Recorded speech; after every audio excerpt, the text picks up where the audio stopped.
La catástrofe. Parte segunda. Capítulo 4.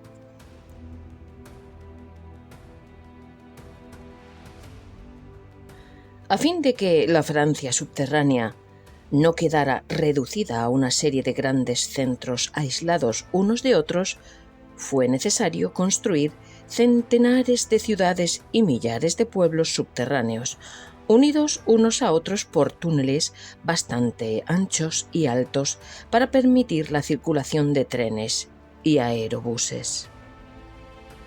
De Marsella al Havre y de la frontera alemana a las costas de la Mancha se trabajaba con energía incansable. Centenares y millares de hormigueros humanos construían sus moradas bajo tierra. Continuamente llegaban a París noticias sobre la marcha de los trabajos, que eran comentadas con tanto interés como si se tratara de comunicados de guerra. Mientras quedó en la superficie una parte de la población de París, fue posible mantener con las provincias relaciones más o menos regulares. Pero a partir del día que París subterráneo hubo engullido la población toda del otro París, la ciudad se encontró casi completamente incomunicada con el resto de Francia. La cabeza del país quedó como separada del tronco. Graves, decisivos acontecimientos hubieran podido ocurrir en provincias sin que la capital pudiese intervenir ni, en muchos casos, enterarse de ellos siquiera. De este modo, todos los Rouen, Lilla, Lardeos, etc., van a proclamar la independencia, como Tarascón, dijo Stephen, mitad en broma, mitad en serio. Y entonces, adiós, Francia, replicó Harrison en el mismo tono. Hay que tomar medidas. Hay que establecer un contacto continuo con la estación radiotelegráfica de la superficie. Es cierto que los zootauros la han destruido casi por completo, pero el mal es reparable. Se hizo un llamamiento al que respondieron el mismo día centenares de voluntarios, la mayor parte alumnos de las escuelas técnicas superiores. La estación radiotelegráfica fue reparada y en ella se instaló un servicio de noche y de día. 2 veces por día, mañana y tarde, se hacía el relevo. Permanecer en la torre durante la noche, escuchando encima el ruido de los zootauros y debajo el estrépito de las casas que se derrumbaban, nada tenía de agradable. Los que aceptaron la misión eran como centinelas aislados en las avanzadas de más peligro, casi en contacto directo con el enemigo. No tardó uno de los equipos en sucumbir casi enteramente a un ataque de los zootauros que dejó además destruida casi por completo la estación radiotelegráfica. Se hizo un nuevo llamamiento, se reparó otra vez la estación y así, a costa de rudos sacrificios, se conseguía mantener las comunicaciones con el resto del país. Claro está que estas relaciones dejaban mucho que desear, tanto más cuanto que en muchos sitios las estaciones habían sido también destruidas o funcionaban imperfectamente, pero, sea como fuere, se mantenía el contacto con el resto del mundo. El diario País Subterráneo y los demás órganos de la prensa conservaban las secciones tradicionales, noticias de todo el mundo. En Francia y en el extranjero, crónica mundial, etc. Como es de suponer, estas secciones iban siendo cada vez más escuálidas. Los pocos radiogramas que se recibían eran muy a menudo ininteligibles. Muchas de las noticias publicadas adquirían así un carácter absurdo. Un día, por la mañana, por ejemplo, apareció en las columnas de París Subterráneo un despacho anunciando que la China acababa de declarar la guerra a los Estados Unidos de América. Un considerable ejército chino se había apoderado de Washington, de la Casa Blanca y demás edificios del gobierno, y la situación era en extremo grave. La raza amarilla parecía, según el periódico, decidida a aplastar a la raza blanca. Este radio causó una emoción vivísima y ante la redacción de París Subterráneo se aglomeró una compacta multitud ávida de conocer detalles sobre el conflicto chino-americano. Los comentarios que se hacían eran animadísimos. «Estos chinos van a devastarlo todo. Son capaces de llegar hasta Francia. Ahora bajo tierra nada tenemos que temer. Sí, pero es de esperar que algún día volveremos a salir y entonces...». A los enemigos de noticias sensacionales les estaba, sin embargo, reservada una gran decepción. En vista de que los despachos siguientes no decían una palabra sobre el conflicto chino-americano, el Comité de Defensa pidió noticias complementarias al gobierno de Washington.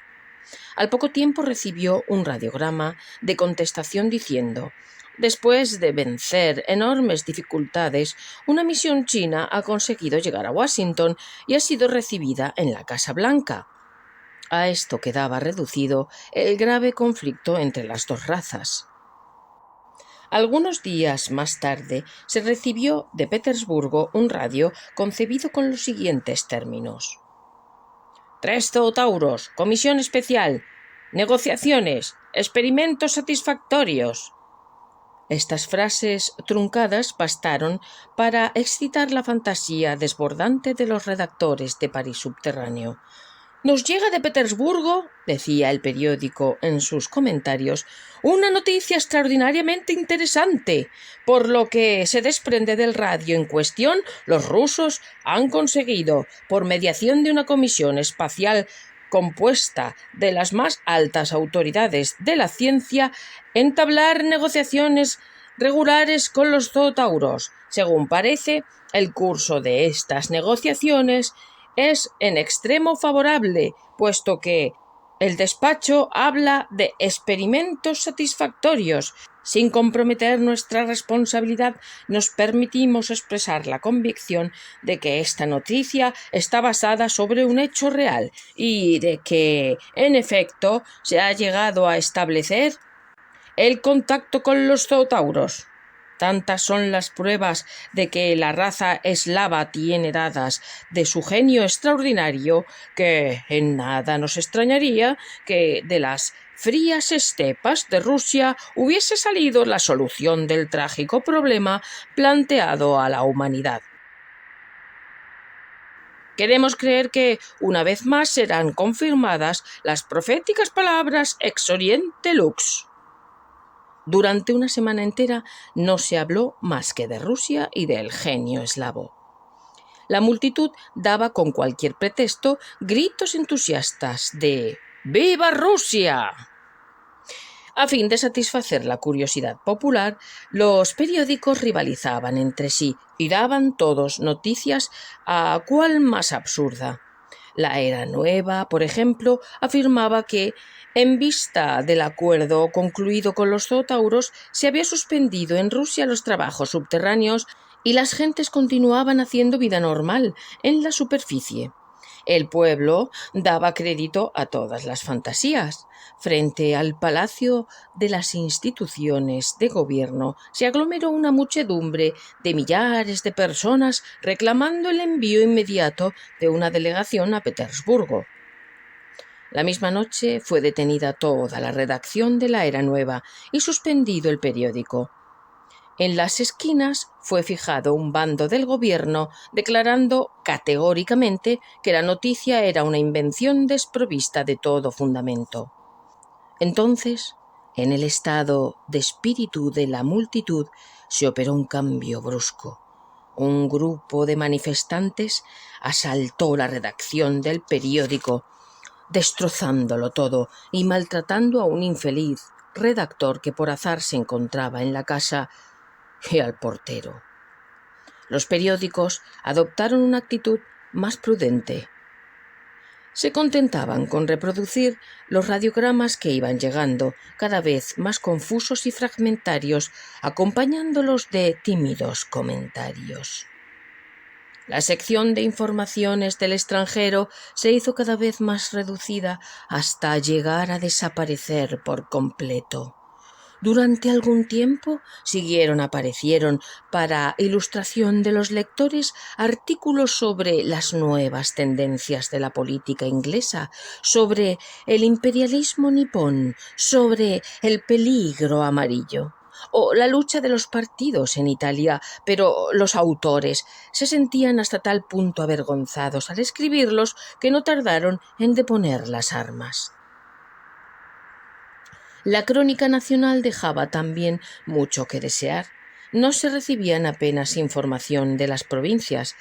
La sección dedicada a la Francia subterránea, que figuraba en todos los periódicos, estaba más llena de suposiciones que de hechos reales.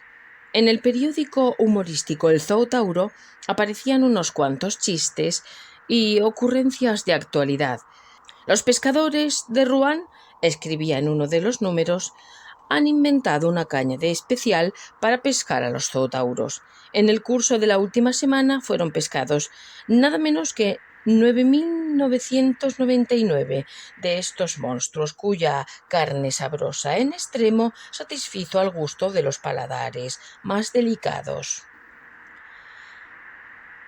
Recomendamos a los parisinos que no piquen en el anzuelo inventado por los ruaneses. En otro número del Zootauro se describía la lucha heroica de la aldea bretona de Palambec contra los zootauros y la derrota con grandes pérdidas sufridas por estos. La semana siguiente relataba la cruzada formidable de los tarasconeses contra París y la emoción de Francia entera ante el paso de sus ejércitos. Las gentes reían de buena gana al leer estas ocurrencias, pero con más gusto hubiesen leído todavía una información cierta y seria sobre los hechos. Era grandísimo el deseo de saber lo que pasaba en provincias y en el resto del mundo. Quizás en América se había inventado ya un remedio efectivo contra el gran peligro. ¿O acaso eran los alemanes quienes habían inventado un arma eficaz contra los zootauros? ¿Los rusos, en fin, no habrían encontrado tal vez un medio de salvación? De esos eslavos podía esperarse todo. Pero ni los americanos, ni los alemanes, ni los rusos daban señales de vida. Según los radiogramas truncados y confusos recibidos de Europa y de otras partes del mundo, cabía suponer que en todas partes se estaba trabajando febrilmente en la construcción de refugios subterráneos. La humanidad entera buscaba asilo en las entrañas de la tierra, se cubría de un espeso caparazón y se separaba del cielo, del sol y del azul infinito. Según la expresión del periódico humorístico El Zootauro, el nivel de cultura de la humanidad había bajado de un solo golpe varios centenares de metros.